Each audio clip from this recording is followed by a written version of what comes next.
What's up, Cosmetic family? Thank you for joining us on the Cosmetic Podcast. Cosmetic means being a person or thing that gives rise to a phenomenon that is dynamic or energizing.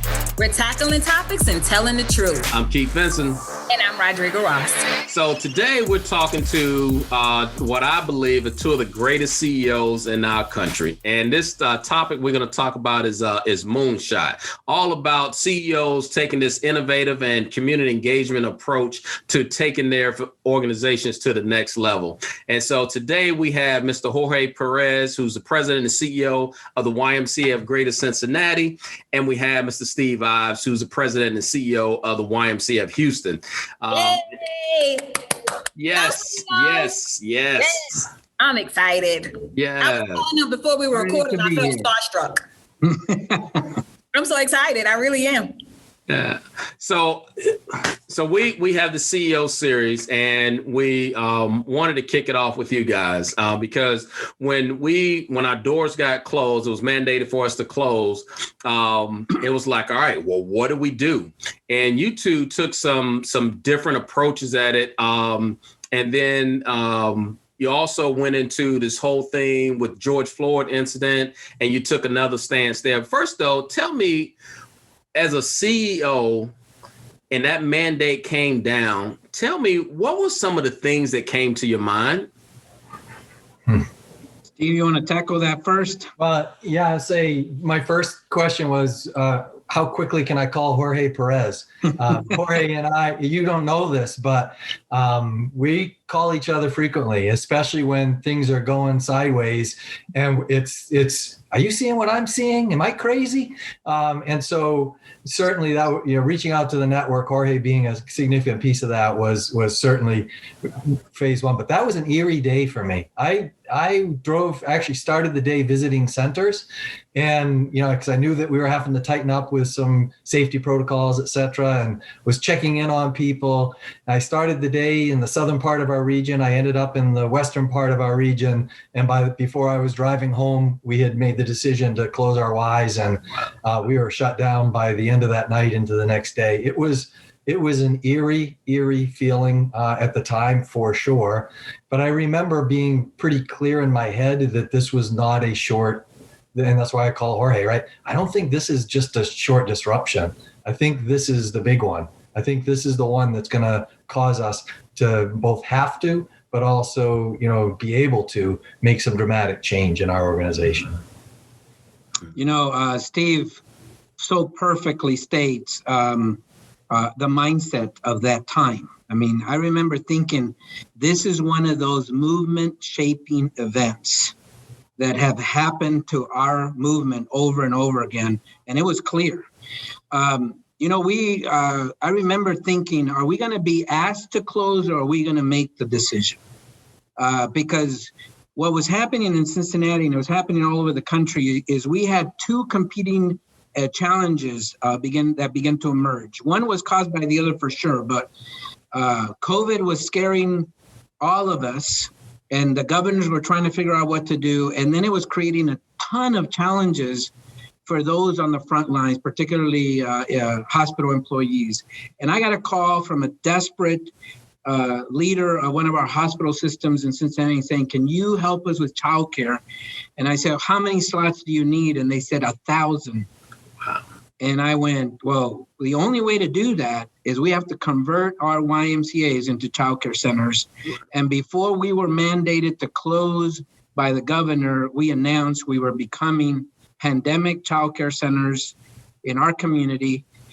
We got a lot of pushback, but I felt like we needed to get going on the rescue and stop pretending that the YMCA was going to just simply continue doing Zumba classes and fitness. Yeah. So, in that instance, Steve was saying he had this instant feeling that this wasn't going to be a short-term thing. And then you, Jorge, you knew that we had to be different. Talk about how hard it is to just make those decisions that are going to affect so many people. Like, that's a tremendous weight to carry. How hard is it to make those decisions in a time as critical as that? Well, I think Steve would agree that the role of CEO is an extremely lonely role. It's not like you can call people and say, hey, what do you think? And even if we're calling each other, we know we're in our own worlds, right? Houston and Cincinnati, and there's only a handful of people you can talk to. But I think at the very beginning, I remember having a conversation with our board chair, and he asked me to do 3 things. And those 3 things really kind of charted our course. One of them was to advance the mission of the organization. I remember him saying is whatever we do, in whatever condition we are, we have to advance the mission. And so the mission of the organization became important. Secondly, we need to preserve the why for the future. We knew that there was going to need to be a YMCA another 175 years. So we need to make decisions that allowed us to preserve the why without sacrificing the first mandate. And then finally, create a plan to emerge stronger. Whatever that meant and however long it took. And so those 3 things helped guide. It didn't make the decision any easier, Rodrigo. It still was very painful as we were letting our friends go on unemployment and making tough decisions about our facilities and our movement. I lost weight. I lost sleep. I was very afraid for our movement. I totally agree, Jorge. I think, I was reflecting on your question, Rodrigo. In a lot of ways, it was easy to me because it seemed very straightforward. This is like, we're closed. We're moving into another world, but extremely difficult because of the impact it was having and going to have on people. So lots of emotion around what was about to happen for the people that we love and care for that are part of our staff team. And a lot of fear and concern about what's the future of our YMCA, what's the future of the movement. Certainly those emotions ran pretty strong, but also buoyed by, hey, we're closed. This isn't like we might close. No, we are closed. And one of the things that I think that was really helpful for me to get square on 2 things for me to get square in my head. First of all was we are a 1 branch operation, and it's called a website. We're a 1 branch operation, and what we become from here will be decided based on where we're most needed in community. And I think having that singular focus was really helpful for us. And that's kind of letting go of what was, right? I remember being on a call with CEOs of Ys and hearing emotion in people's voices around what is happening to us. I stopped the phone call, drove to the side of the road, and I wept. I wept for the thing that I knew, the thing that I'd spent 32 years at that time, growing up in, becoming part of me becoming part of it, and actually went through an early grieving process for what once was, which was incredibly helpful because I really did let go. I let go within the first few weeks of the why I once knew and got extremely focused on building what will be the why of the future. And the hardest part, though, was, thank God I had a few people like Jorge who were saying, yes, I see it too. There's an awful lot of people in our movement that weren't seeing it. And so when other people aren't seeing what you're seeing or speaking as if they don't see what you're seeing, it can be really hard to feel, and that lonely feeling that Jorge described, like I'm out there. What if I'm wrong? What if I'm overreacting? Was certainly, some of that second guessing that has went on in my head throughout especially the first few months of shutdown. So Theodore Levitt, who's a German American economist, he said, creativity is thinking up new things. Innovation is doing new things. And both of you guys did some amazing work, continue to do some amazing work in your organization during this time. Can you talk about some of the innovative things that you guys did from a programming standpoint, from a building standpoint, from a new philosophy standpoint? Steve, go ahead, Jorge. All right. Well, there were 4 broad ideas that we thought of that was going to guide our decisions around that space. We called them the 4 V's around here. I actually made a series of videos about this. We needed to be virtual, and Steve talked about that. We need to be virtuous, which means we need to be mission focused. We needed to be viral, which means we needed to reach tens of thousands of people in this new environment. if not hundreds of thousands of people. And we needed to be valiant. We needed to make some tough decisions about some things we needed to do different. That then led us to really working on addressing some critical needs. So we became the food bank where people needed us to be food bank. We mobilized our members to call our seniors to check in on them, some of them even getting in their cars and going to buy food for their friends. We provided all sorts of online experiences. I remember we were testing online camps, and we tested Zumba classes, and the first ever silver sneakers class on Zumba or on Zoom, which was hilarious and frightful all at the same time. Right. And then we had to do a massive rescue on the educational front for very vulnerable students. We were watching these students literally get swept up by this wave of COVID, and we were frightened for their work. And so we set up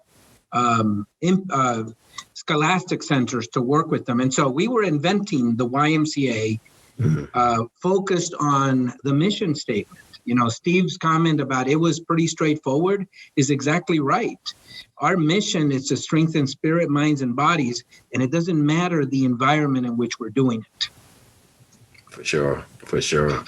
Steve, I'll let you weigh in on that. Yeah, so one of the first things that happened, I'm new to Houston, right? So I'm talking to the head of the food bank, Boys and Girls Club, United Way, and everything. And we're having these individual phone calls. And I asked them, I said, when does the centralized organization coordination happen? Who does that? And they kind of laughed. And I said, well, so what do you mean? This isn't a thing? And they said, no, it's not a thing. And I said, so will anybody be offended if I start holding a meeting on a regular basis? And they're like, please do. So I started, new kid on the block, really. I started facilitating Monday morning meetings, and we had a 7:30 a.m. meeting every morning with those key players to talk about what's going on, what we're seeing, what we're learning. And out of that call, the food bank, we would ask the question, greatest need, biggest challenge you're facing. And the head of the food bank was worried about standing up enough staff to manage the food bank, the warehouse, the call center. And I looked at him and I said, I just furloughed 2,500 people. I think I could find a few of those who'd be willing to still get paid again and work in food distribution. And so we actually became a hiring company for the food bank because it was easier for us to bring them back on because they were just furloughed. So we invited people back onto payroll to be deployed at the food bank. And we had YMCA staff members in the call center, on the floor in the warehouse, staffing up their HR components, and went from a couple of food pantries that we were offering to manning and staffing up 20 plus food distribution sites. Now, a year later, we've distributed 9 million pounds of food to more than 1 million people. And, we didn't do it. We just used what we could do. We have human power, right? People who care deeply about it. I tell you, when we took some of those lifeguards and program people and invited them to come back, we had some that said, no, thank you. I want to stay in outreach. We had people in tears having to leave that work because it was so meaningful and powerful for them. Now, a little piece about that, there was some pushback from senior members and operations folks, why would we take on a thing of that magnitude when we got to take care of our core, right? That's, it's an easy place for people to be in. And I just looked at them, I said, we got a chance to put a few hundred people back to work. Are you going to, do we want to say we had that opportunity, didn't take it? It became a no-brainer, but later in the year, a lot of those who might have had some hesitancy or pushback came back and said it was hard. Partnerships are difficult. It was complicated. It was complex, but thank God we did it because it elevated our brand magnificently. And so that, I think, was a partnership and was really powerful for us in terms of being out there, mission focused, as Jorge has said. But there was another piece in addition to the virtual stuff that he talked about that I had been working on really for a few years. And this is this idea that maybe we can entice people or engage people as members while they're not using the Y and if they have no interest in using our fitness facilities. Be a member like you're a member of a church, but have it be some number. And so we charged forward with experimenting with this. And the first thing we did, it was very hard to decide, but we pulled the trigger. We said, we're not going to draft people for the 3 months that we had no fitness facilities. But our Stay With Us campaign was stay with us and support the food distribution and the childcare and the other things. We saw 15,000 memberships continue to pay their dues as a contribution and garnered $2.7 million worth of contributions from our members. And to me, that just told me it's there. That desire to be philanthropic and be part of something big is there. And so we continue to move forward that innovation around the membership model. As you said, it's not an idea. We're actually trying it. We're taking some risk. We're implementing it to find out the best version of it that will work in the future. So, I had been following the works of both of you and your organizations. And I will say that many of the times that gave me the impetus to kind of speak out on things that we could do here in Dallas and how can we change the landscape. And so first off, thank you guys for just taking that step and being bold. I know it wasn't easy. I know there were a lot of different things and people coming at you and keeping a level head and pressing forward through a fearful state like that is incredible. But then to layer on top of that, you two also managed to be really prolific in what many people have described as that second pandemic that we are experiencing in this country now, which is racism, right? And so this newest civil rights renaissance, so to speak, is really full blown. People don't feel like it is going to simmer down when we get a hold of this pandemic. How has that dual pandemic of racism and anti-racism strategies really affected your imperatives with the movement? Steve, you have been vocal across the movement about being an ally. And Jorge, I love the way you said what you said and you call a thing, right? And push us as a movement to be better in those spaces. How has this pandemic of racism or anti-racism strategies really pushed you and your organizations? Rodrigo, you've hinted on the dual pandemic, but I would argue that one pandemic was pre-existing. One pandemic has been around for a long, long time. We just got really good at hiding it. Yeah. And what COVID did is ripped the Band-Aid right off and laid open what we all knew was below the surface. And it created a different dynamic for many of us as we were now navigating the impact that the physical pandemic was having on our social emotional pandemic. And it just was painful. It was, if I could use an illustration, it was this whole set of physical fear now wrapped up in emotional injury. And for people of color, it was emotional energy that for many of us just came right out. The video and the vocalness that the YMCA here in Cincinnati created was directly tied to a response by some of our staff. I remember getting an email from one of my staff members, and I was just asking how she was doing. She's a person of color, an African-American woman, and she said in her email, being an African-American woman is extremely traumatic right now. And those words stuck with me because I've never received an email where the very nature of her being was traumatic. She didn't do anything. She wasn't involved in anything. She wasn't out in the street doing something. She was simply being who she was, and it was trauma. And so I called her and told her that it bothered me. Part of this is some of you know that I have an adopted African-American daughter, and I was worried about her. I was worried about her through this individual. And as I talked to Courtney, I asked, what can I do to help? And I remember feeling a little apprehensive because I thought to myself, she's going to ask me to do something that's going to be too risky. But I was determined to listen because I think one of the things we have to do is give voice to the struggle we're in. And she said, I just feel like I need to say something. I said, well, let me get you together with our videographer. You guys come up with something and I will support it. Whatever you say, I will put the organization behind it. and she got together with some of her other friends and who had some similar feelings, and they created this beautiful video.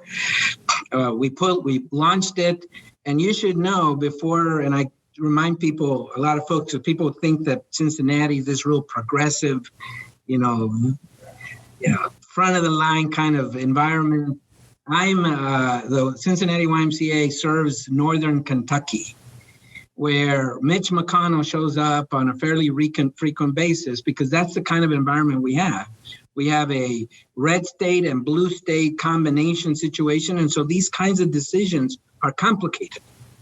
And so I wanted to make sure that I gave them voice, but not filter it. And at the same time, I asked them to protect it, to help us create a voice and you guys have seen the video. You guys have seen how that stood up, and they did a fantastic job. And what I learned in that experience is sometimes I just need to get out of the way. I need to get out of the way and let people speak their stories, speak their truth. And 9 times out of 10, we're going to be just fine. And Steve, I know that you protested, like you went out to the streets. Like, tell us about that experience and like what got you to that point. Started in college, quite honestly. I remember, a lot of things I was thinking, feeling, reading about, like learning more about Dr. Martin Luther King and Malcolm X and Gandhi. I remember quite distinctly wondering, sitting there, praying, thinking, will there ever be a moment in my life where I get to have that kind of impact? And when the rally happened here in Houston, there was no question in my mind. And it was a couple of miles from here. And I'm fasting today, and I am walking. And I walked down. A couple of my staff members joined me. We walked from my neighborhood down, and we're part of that. I tell you, it was an incredibly powerful and profound moment, standing on the green in Houston, Texas, hearing these words. There's blood, sweat, and tears. But today there'll be sweat and there'll be tears, but there will be no blood. This is our city. And I was just so blown away by, and that's essentially what happened. There was some stuff that played out and some people got arrested, but it was a massive peaceful protest. And I was there, and some of my staff members saw me there, but it was a very moving experience for me. But at the same time, we were, I crafted a statement, a position on this. Interestingly enough, in it, I said, we're going to open an equity innovation center. And so I sent it to our African American Resource Network and to get their edits. And they sent back some edits, including deleting that section of it. I sent it back, and I had it back in, and they sent it back, and they deleted it again. I finally called them. I said, do you keep deleting this? And they said, well, we thought it was a mistake. We thought you just copied it from, I said, no. I said, I'm the CEO. And if I say we're going to have an equity innovation center, I can make sure that happens. And it was just this really profound moment for us around commitment around that. We put it in the Tellupson Downtown YMCA, and Tellupson family, very well known in the community. And there was a little bit of a courtesy call, but it was more just, this is what we're doing. And it's been some uncomfortable moments where Tad Tellupson, who serves on our board, of course, now his name is around this thing. And, and it's created this wonderful space for us to have some really profound conversations, including one that just blew my doors off today with him talking about, this is it. This is our moment. We are out front on this, and we're the other corporations I can help get us in front of to engage in our work around this. So the marching in the march, the being arm in arm with people was a piece of it. The building and crafting of our statement, the formation of what we're going to do. And as Rodrigo knows, minutes after we said this is what we're going to do and let our board know, Reliant came forward and wanted to give us a gift, and then wanted to do more. And we connected with Rodrigo, and they gave a gift for their equity work. And so we got connected with another Y around it all. It's just, when things start happening, you realize you're in the right place doing the right thing. So I'm just really happy for the opportunity to lean into what I imagined and dreamed I'd be able to do when I was just a young lad in college. Yes, and thank you for that. Like, that vision and that boldness, if I say we're going to do this, we're going to do this, that led me to say, Houston's doing it, we should do this, right? Because I'm like the CEO. I couldn't say it like that. But we're in Texas, right? We can't let one thing be bigger than the other thing. Like, I don't want to start anything, but Houston is doing this. So. I'm just saying. So, I mean, you guys took these bold stance in your individual spaces. And I know, like, for our association, you know, a couple of us got together and, you know, it was a very emotional time for a lot of people. And it was like you had all this energy built up on the inside and you just wanted to release. And it's like, you know, how can we work for an organization like the Y and we not be on the front line? And so we did get to this place that we were able to have this just breaking the silence. What did you guys do for your staff team members during this time? I think many of us held town hall meetings. I made myself available a lot and just listened. Some of it was educational, right? I had a few staff members that, because of their own journeys, were asking, so what is the Y doing? What are you guys doing? And why aren't you doing enough? And then I'd remind them, look, we're doing this impact center and we're doing some work in cradle to career. And we're doing this Achievers program to get kids back into college. And as I was outlining, I could feel them stiffen up and going, oh, okay. That's exactly, I was hoping you'd say that. I'm ready to go back to work. And so, but that was what the lesson for me is, when we do good work, we can't assume that people know we're doing good work. Right. We have to keep saying it and celebrating it, because I think the danger is in this good work is it just kind of filters on down and settles into the landscape of the YMCA. And before we know, we're talking about Zumba and Pilates and swim lessons and summer camp and youth sports. And pretty soon those individuals feel like we're not doing anything in that space. And so a lot of it was just learning to celebrate and now being very intentional in making sure that we send out a report and it's part of our regular communication. Good. Yeah. Yeah, Keith, I would say, you know, it's obvious if you look at the screen that I don't have the same lived experience as the Black and African American, the Hispanic, Latino members of our staff team have had. And recognizing that, I really felt like the best gift I could give is encouragement, which got perceived as permission. And, you know, I was thanked for giving permission. I reminded people they don't need my permission, but for true, honest, off the record conversations. So our African American employee base got together and they had an opportunity to just speak openly with each other and without fear of repercussion about the real lived experiences they've been having. I think that started a ball rolling within our staff team, which has led to us doing a bunch of workshops together. We're now engaged in a pretty challenging, we have 40 of our leadership members involved in what's called Brave Our space. It's about having brave conversations about race and racism.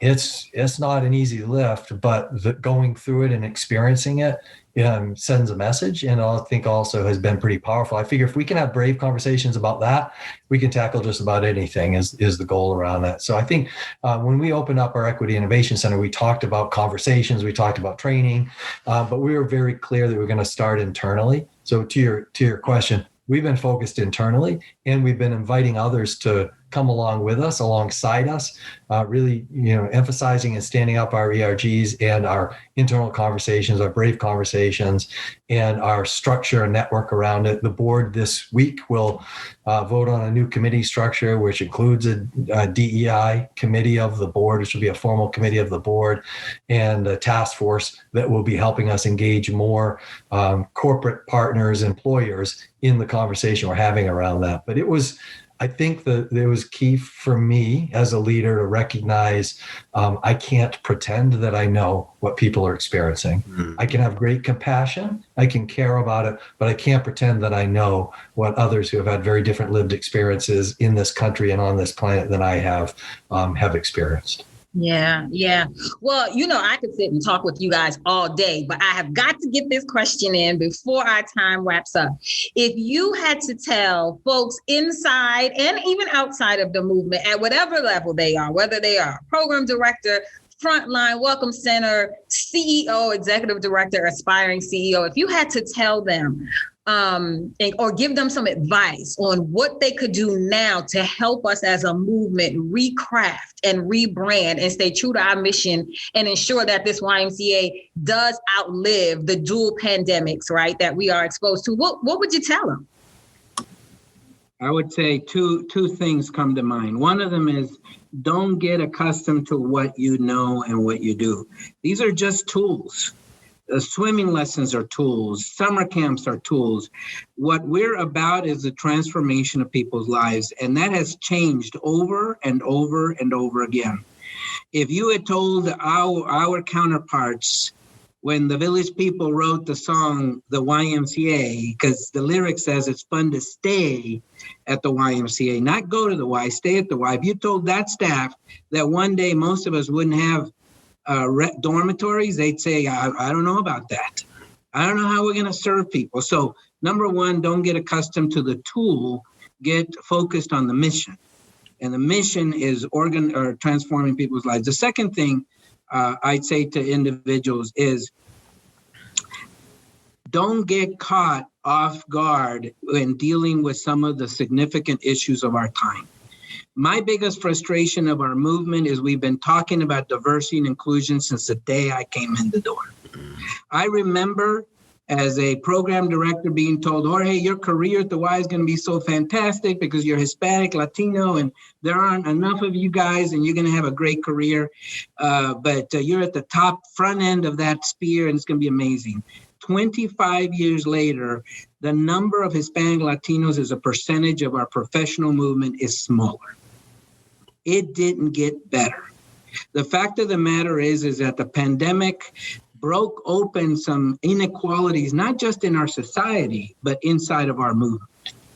And if we have champions of diversity that say, this is what I want to be about, they should be looking at their bench and asking this question: if this happens again 5 years from now, 10 years from now, or 100 years from now, are we going to get caught again talking about diversity and inclusion as something we should get ready for? We should have gotten ready for it the last time we were here 100 years ago. We should have gotten ready for it in the 1970s, and we need to get ready for it now. So don't get accustomed to the programs in front of you, and prepare for the inevitable future today. I couldn't agree more, Jorge. I think my advice would be buckle up and lean in. It's going to be a wild ride. So take care of yourself and be safe, and both with your heart as well as your physical and your emotional being. But lean in, and man, don't let those of us who have been around for a long time get away. And I would say the generation before Jorge and I told us that we just don't understand because we're not as experienced. And those words came out, and I'm not demeaning any one of them, but I know that we can easily go there. Don't let us get away with that. This is your YMCA. This is your future. It is a youth-driven organization. And, people like me are going to have to get over the fact that I fought and scraped and worked years in order to have the opportunity that I have. And some others are going to get opportunities like mine without nearly as much, having to put as much time in. And don't let us convince you otherwise. And I guess I would also say to the women and the multicultural leaders, speed up, get going in terms of your development, put yourself out there. Don't be demoralized by the no's. I love telling the story of when I was a young professional. I was a lifeguard and program person. The first 3 full-time professional positions I applied for, they said, no. We love you, Steve, but someone else has more experience. And I don't ever remember feeling like, oh, this may not be the place for me. So I would say that to young people coming up, don't be afraid of putting yourself out there and getting a no. As I say in fundraising, every no is one last no before you get a yes. So I would really encourage people to lean in, speed up, not be intimidated by the old guard who might appear as though we know more. We don't know anything about the why that's going to be. We know about the why that was. And this moment in time that has been defined by the COVID interruption, COVID shutdown, whatever you want to call it, changes everything. And it's time for us to make sure that plays out in the way that is going to be most useful for the why, but also most useful for what Jorge called out, which is the diversification of senior leadership within the YMCA. Man. Well, man, this has been incredible. Thank you guys for what you put into your work. Thank you for just the personal things that you all are doing as well.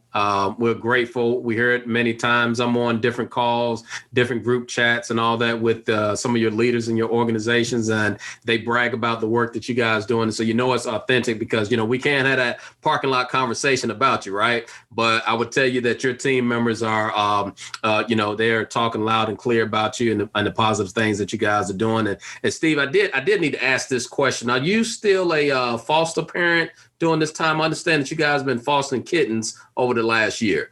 We have our last set of 4 go to adoption tomorrow. Yeah, I think we've had 4 or 5 sets that come in as mangy, rescued kittens, and they turn into beautiful cats for families. And it's really been a blessing, especially for my wife, to have a meaningful, purposeful thing. And it's been pretty neat. So nice. I knew I was excited for a reason today. You guys did not disappoint.